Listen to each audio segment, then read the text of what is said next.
Dahulu kala ada seekor induk babi dan ketiga anaknya. Tiga bersaudara memiliki tinggi yang sama, bulat, merah jambu, dengan ekor lucu yang sama. Sepanjang musim panas babi bermain di rumputan hijau, berjemur di bawah sinar matahari, berjemur di genangan air. Tapi kemudian musim gugur telah tiba. Suatu hari ibuku berkata sudah waktunya mereka memikirkan musim dingin. Dia meminta mereka untuk membangun rumah besar.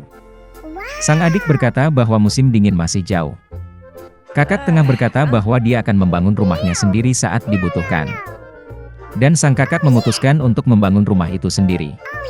Saudara laki-laki dan perempuan yang lebih muda tidak melakukan apa-apa selain memainkan permainan mereka. Itu menjadi semakin dingin setiap hari. Sang adik memutuskan untuk membangun rumah dari jerami. Saudara tengah mengira akan sangat dingin di rumah jerami di musim dingin. Dia memutuskan untuk membangun rumah dari ranting dan ranting. Menjelang malam perumahan mereka sudah siap. Mereka sangat bangga pada diri mereka sendiri dan tidak pernah merasa cukup dengan bangunan mereka. Sekarang mereka bebas dan dapat melakukan apapun yang mereka inginkan. Mereka memutuskan untuk pergi ke kakak laki-laki mereka dan melihat rumah seperti apa yang telah dia bangun untuk dirinya sendiri. Kakak laki-laki sedang sibuk membangun. Dia mengoleskan batu, menguleni tanah liat, dan perlahan membangun rumah yang andal dan tahan lama. Adik laki-laki menemukan kakak mereka sedang bekerja. Mereka sangat terkejut dengan jenis benteng yang dia bangun. Kakak laki-laki itu dengan tenang terus bekerja. Adik-adik dan adik tengah mulai bercanda dan menertawakan rumahnya. Mereka begitu geli sehingga jeritan mereka bergema jauh di halaman. Kakak laki-laki meminta untuk diam karena serigala bisa mendengar mereka. Adik-adik laki-laki dan menengah semakin terhibur. Mereka memutuskan bahwa kakak laki-laki itu hanya seorang pengecut. Dan kedua saudara pemberani itu pergi berjalan-jalan. Dalam perjalanan, mereka bernyanyi dan menari, dan ketika mereka memasuki hutan, mereka membuat begitu banyak suara sehingga mereka membangunkan serigala yang sedang tidur di bawah pohon pinus. Serigala yang tidak puas dan lapar pergi ke tempat di mana jeritan dua babi bodoh itu datang. Saudara-saudara berjalan dengan riang dan berbicara tentang betapa mudahnya mereka menangani serigala. Dan tiba-tiba mereka melihat serigala hidup yang nyata. Dia berdiri di belakang pohon besar. Dia memiliki mata yang sangat jahat dan mulut bergigi besar. Saudara-saudara begitu ketakutan sehingga ekor mereka yang kurus gemetar dengan halus. Serigala bersiap untuk melompat, dia mengatupkan giginya dan mengedipkan mata kanannya. Anak-anak babi itu tiba-tiba tersadar dan, memekik melintasi hutan, bergegas melarikan diri. Mengumpulkan awan debu, mereka bergegas ke rumahnya masing-masing. Adik laki-laki itu berlari ke gubuknya yang beratap jerami dan membanting pintu di depan serigala. Serigala menggeram dan menuntut untuk membuka pintu. Adik laki-laki, karena takut, tidak bisa mengucapkan sepatah kata pun. Kemudian serigala mulai bertiup. Atap ringan segera terbang dari gubuk jerami. Serigala itu menarik napas dalam-dalam dan meniup untuk kedua kalinya, dan rumah jerami itu terbang ke segala arah. Serigala itu senang, mematahkan giginya dan menerkam adik laki-lakinya. Tapi babi itu dengan cekatan mengelak dan lari. Dia lari ke rumah saudara tengah. Saudara-saudara berhasil mengunci diri dan saling memandang dengan cemas. Serigala itu marah dan mulai meniup. Rumah itu agak miring. Serigala itu meniup sedetik, lalu ketiga, lalu keempat kali. Tapi rumah itu masih berdiri. Serigala menarik napas dalam-dalam dan meniup untuk kelima kalinya. Rumah itu berguncang dan hancur berantakan.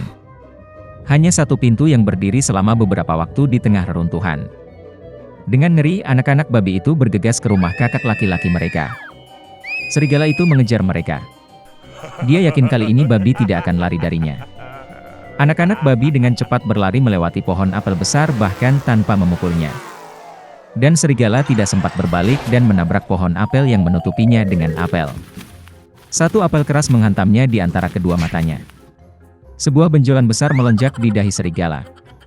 Pada saat ini, adik laki-laki dan tengah berhasil lari ke rumah kakak laki-laki mereka dan mengunci pintu. Serigala berlari ke pintu, menggeram dan menuntut untuk membuka pintu. Adik-adiknya sangat ketakutan dan tidak bisa membalasnya.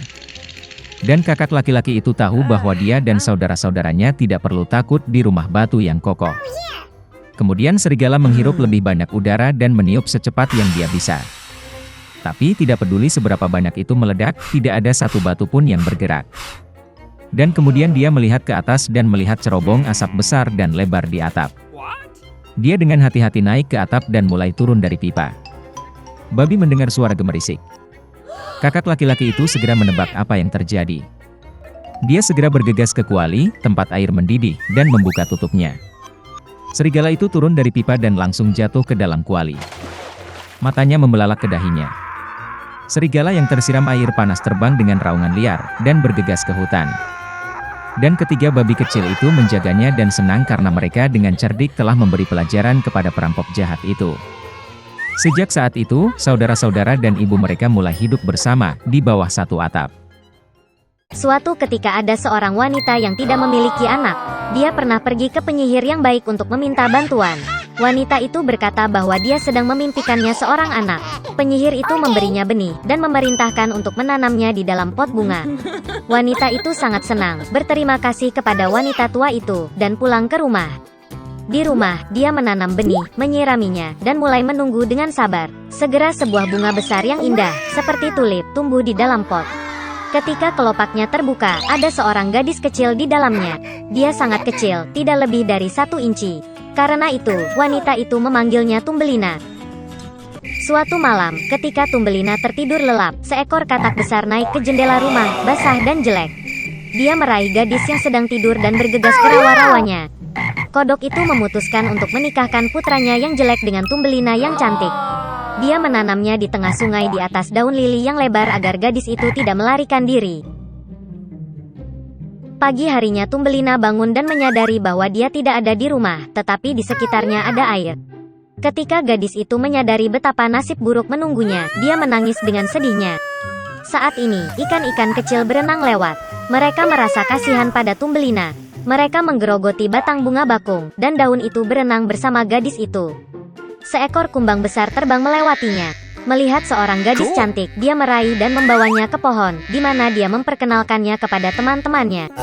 Mereka semua iri pada kecantikannya, tetapi mengatakan bahwa Tumbelina sangat jelek dan tidak bisa bersama mereka.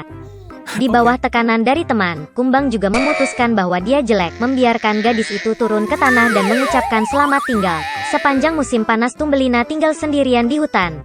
Dia membuat buayan untuk dirinya sendiri dari rumput dan dedaunan. Dia makan serbuk sari dan embun, berjemur di bawah sinar matahari dalam cuaca cerah, dan bersembunyi dari hujan di bawah daun besar burdok. Tapi segera hujan dan angin dingin datang. Tumbelina tidak memiliki pakaian musim dingin, dan dia mulai membeku. Gadis itu menderita kelaparan dan kedinginan. Dan suatu hari dia dilindungi oleh seekor tikus sawah. Mereka hidup bersama dengan gemilang. Gadis itu membantu tikus dengan pekerjaan rumah, menceritakan dongengnya, dan sebagai gantinya menerima tempat tinggal dan makanan yang hangat. Tikus sawah memiliki tetangga, tahi lalat kaya yang buta, yang melakukan ini dengan menghitung kekayaannya sepanjang waktu. Meski buta, tahi lalat itu menyadari bahwa Tumbelina sangat imut dan menawarkan untuk menikahinya.